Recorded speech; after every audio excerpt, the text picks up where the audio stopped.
So if you're working on any type of building project, large or small, you may have found it's very difficult to get contractors to even call you back, much less agree to work on your job. Here are 5 things you can do to increase the probability and number of contractors that you have respond to you. First, we're going to start with what's the general problem. The general problem is contractors don't have enough labor. They don't have enough employees or workers that can do all the jobs. So they have to pick and choose the jobs they work on. There are more jobs available to them than they can do. So how do they pick which ones to agree to? And how can you make sure you are one of the ones that are selected? That's the key. You have to understand why they're picking certain jobs over others. It's not always about the money. It's not always the most expensive jobs. In fact, it usually isn't the most expensive jobs.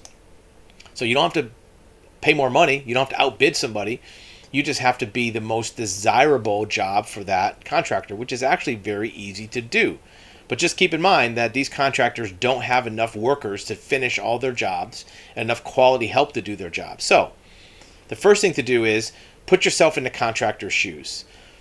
Imagine let's talk about a hypothetical job of building a fence all around a property, a pretty big property. Maybe it's 500 feet of fence. And you know that you and maybe 2 other people can build that fence. But you know that you're also not going to be able to get good quality help. You're going to get maybe one guy that knows what they're doing building a fence as an employer, and maybe one guy that's kind of just like a laborer that barely can just haul stuff out of the truck, and that's about it.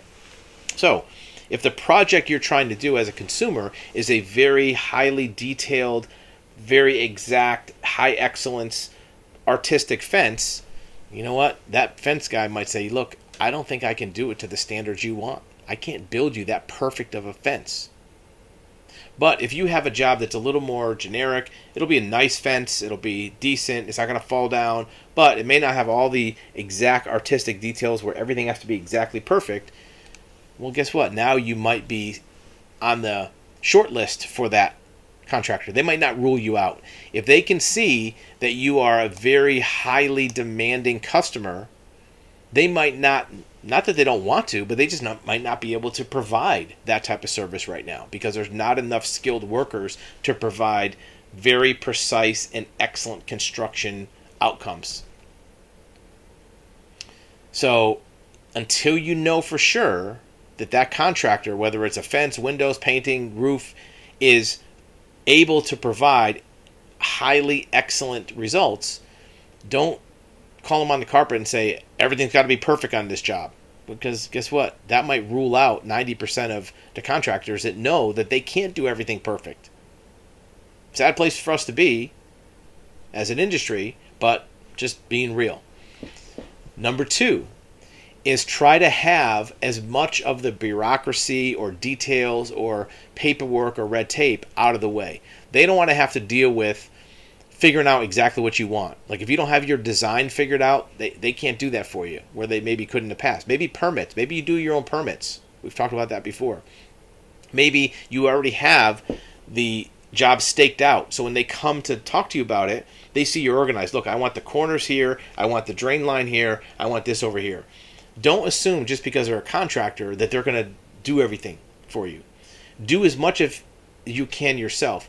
Remember, they're interested in being a builder contractor. They want to avoid all the details. Now, be flexible. If you say, I want the 4 corners here, I already staked it out. This is where I want the drain line.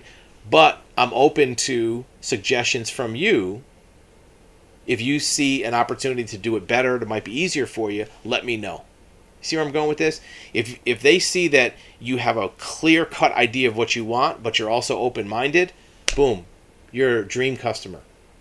And even if there's more than one builder that would do it for you, you might be get a lower bid if they see you're easier to work with.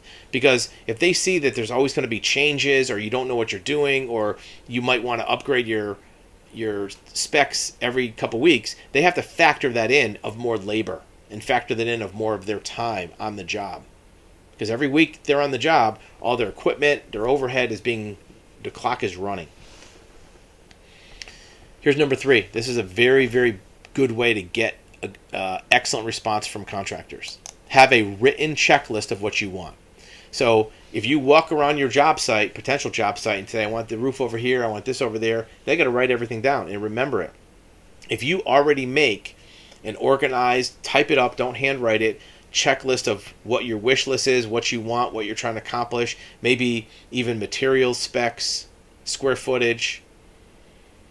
Now, that contractor, that builder knows that you have a clear idea of what you want. You're documented for them. Make a bunch of copies. Keep one for yourself. Hey, you can have this one. You can keep it.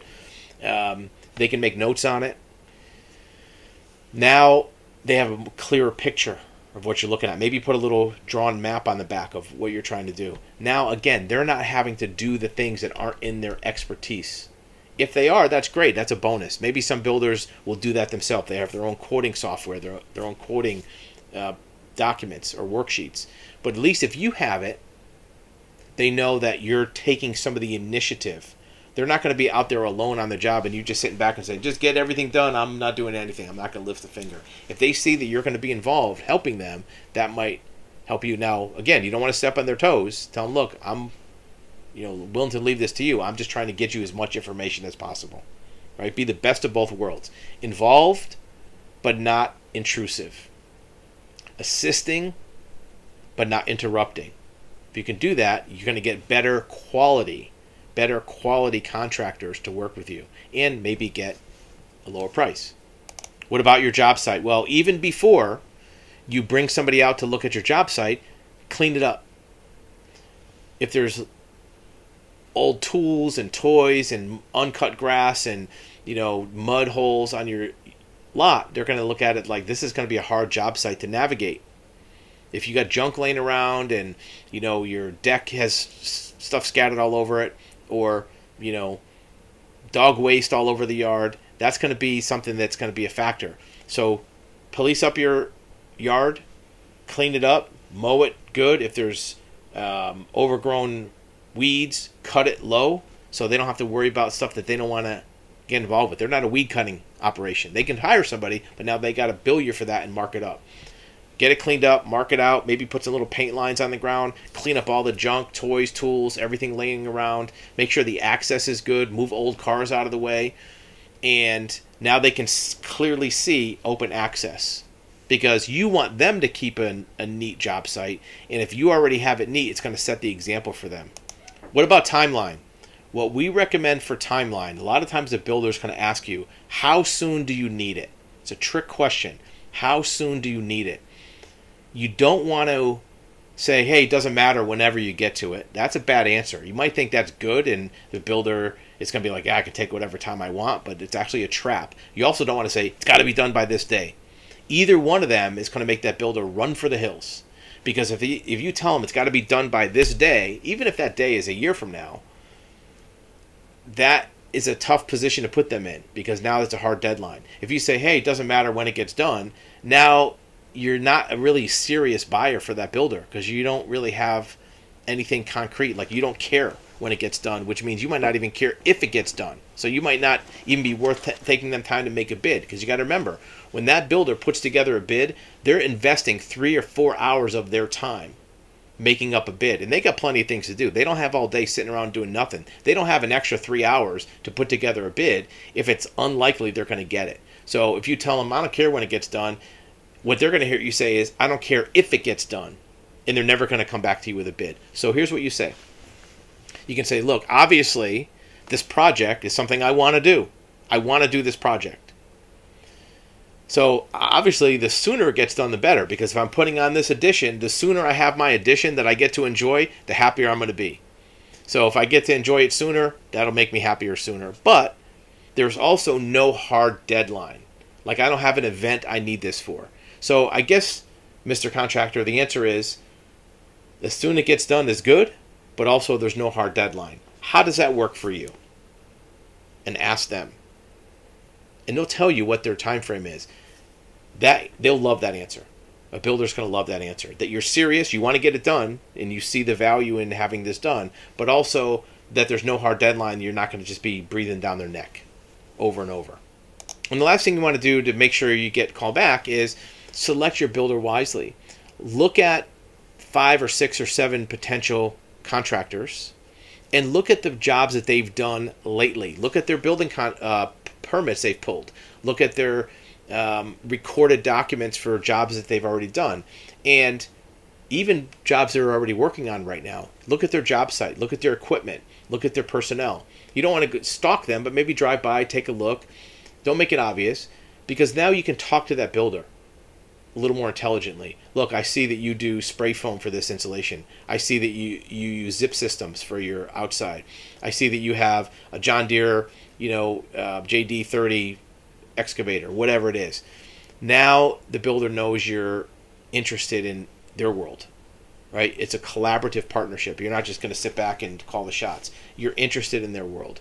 So find out as much about them as you want them to know about you. You want them to know about your project, your interests, your desires, your outcome that you're looking for. And if you're interested in their business as well, then they're going to see it's a collaborative partnership. Like, hey, how you busy this month? Yeah, we're busy. We're down a couple people. Equipment is good. Whatever it is, help be part of that collaborative process. So that way, it's a mutual working relationship. Those are 5 things that can help you get a very good contractor to work with you, or at least increase the odds of getting a better quality contractor and maybe even a better price on the overall project.